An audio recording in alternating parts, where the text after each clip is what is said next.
Hey guys, Professor Bill of Comic Book University and Captain America issue number 3. Brah, I can't even begin to explain just how beautiful this comic book cover is. I know I've been saying that a lot of good covers been coming out, but dude, this is exceptionally good, dude. This is so good. And you know what? I'm going to make a comparison that you're not going to see on the other video like this. I can't tell. I really, in my heart, I can't tell which cover is better. They're both different. But this cover or this cover? Which one's the best cover this week? Honestly, your vote's below, man. I'm not going to explain that on this book, probably. We'll see. But this, man, that's a beautiful cover. I say get this comic book just because of the cover alone. So, you open this puppy up and you look inside. What do we got here? Winter in America, Part 3. By Ta-Nehisi Coates, writing, and Lanil Francis Yu on art. Inker, Jerry Allen Guilin. Sorry if I butchered that. Color artist, Sunny Rowe. Letterer, VC's Joe Caramonga. Alex Ross did the cover. What? Just like all the others? Yeah, I know. Sweet. And a whole bunch of other people did these other covers because there's a lot of other covers here. And good. It's worth it. It's totally worth it. So I love that it starts off with Agent 13, and she's just driving. She's cruising. She's being brought someplace, and it seems like Thunderbolt Ross may have set her up, man. May have set her up to get shot. And if that's the case, Thunderbolt Ross is going down. He's going down so hard. You don't mess with Cap's girl. Don't do that. So she gets set up to take a bullet, dude, or at least to be captured. And she's Agent 13, man. She turns the table so quick and hard. It is just sick. The ending finishes up that first couple of pages story. And holy crap, all I'm saying is, you've seen the person who shows up before, but she is here now. We're standing right in front of Agent Carter, alone in the wilderness. And I don't like the chances that Agent Carter faces against this person. Holy crap. I'm just saying. Deserves one of these X-Men Black issues. There's only 4 of them. They got the White Queen on here. Maybe they need a different queen. Yeah, okay, enough with the hints. So, Cap is basically, like, he's going incognito, he's talking to the people, and he's seeing how America seems to be better on the outside. And why is it better? Because the government is interfering in so much as doing its job better in the areas that we want it to do its job. All right? The government is not expanding in the sense of regular, helping out banks to, continue, with bailouts and things like that. No, it doesn't even talk about regulating banks. There's no conversation about what it's doing with the banks or anything to that effect. No, instead, what it's talking about is it's helping out with jobs to make sure there are more jobs out there. It's and legitimately making sure there are more jobs. More on that in a second. That's the most important one. It's opening up schools that were closed. All right?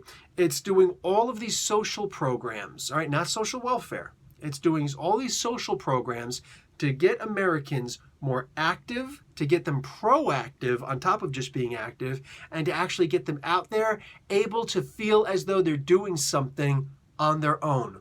And it's a really great public image. Hey, man, America literally is being made great again. Now, here's the problem. It's Hydra. Or more specifically, it's Power. This company called Power is taking over everything, and they're taking over where Hydra left off. Yeah, they opened up the schools. We don't know what's actually being taught, but they opened up the schools. And regardless, even if it's just a perfect front, then, even if it's not a front, they've opened up the schools. That's going to make people happy. They also opened up the mines. Hey, man, people are working. The problem is, Cap has been to those mines, and he knows that the mines haven't been producing anything in a while. No coal, clean or otherwise. That's a joke. Instead, all the guys inside are pushing wheelbarrows of dirt back and forth to make it look like they're actually doing something. But there's no coal inside. There's nothing actually being mined. It's a front operation. Why is that? Well, because beneath there is actually a lot of the headquarters of this power incorporated. And Black Panther, General Ayoke, and Steve Rogers go down there to handle business. Now, there are a whole bunch of Nuke soldiers down there. Captain America goes and explains a lot about Nuke. Anybody who had a problem with Nuke being used in this, first off, I have no clue as to why. I have a clue, but it's a very bad thing if it's what I think it is. Why anybody would have a problem with ta-nehisi using Nuke in this book? I mean, for crying out loud, Nuke has always been associated with Captain America and vice versa. Nuke is the last character who was ever, one of the last three characters who was actually modeled after Captain America, that original Weapon 1 program, before Weapon X, Weapon 10 came along. More than that is explained some of the nuances back there. They didn't get into the deep nitty-gritties how the first appearance of Nuke, with Daredevil, still involved Captain America. That's how integrated Captain America made an appearance in a Daredevil comic book to face Nuke for the first time because he wears the flag. That's exactly what was said. He's always been associated with Nuke. Get all that other nonsense out of your head, dude. What happens here is he talks about how Frank Simpson was actually a really good person, but he was confused. Everything in his head was screwed around, so he couldn't tell the difference between the war front and the home front. That actually happens in real life. That's called PTSD. He has a crazy comic book version of PTSD, worse than what we would say the Punisher has. He can't separate good from evil anymore. He can't make those distinctions anymore. It was hard to do that, when he was in Vietnam alone. It was one hell of a war, Just ask Frank Castle, the other Frank. What's interesting, though, is he mentions he was a tough guy. These other nukes, they're not. They weren't designed to be tough. They weren't designed to go after solid targets like me, like Black Panther, like Ayoke. They were meant to go after soft targets. So these three, even though they get a little jacked because of overwhelming numbers, they take out these nukes.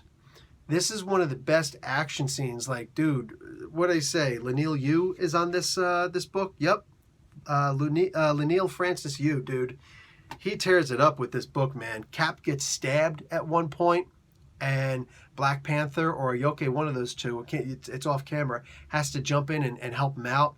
It's explained. He's fighting soldiers who are built only to last for a short period of time for a specific number of uses, and then they're going to burn out. But these are still soldiers, and Cap has a moral conundrum here. I get it, man. He's practically on the conscientious objector level of facing these guys, but he knows he's got to do what he's got to do. Ayoke gets cornered. Cap has to go and help her out. Black Panther gets cornered.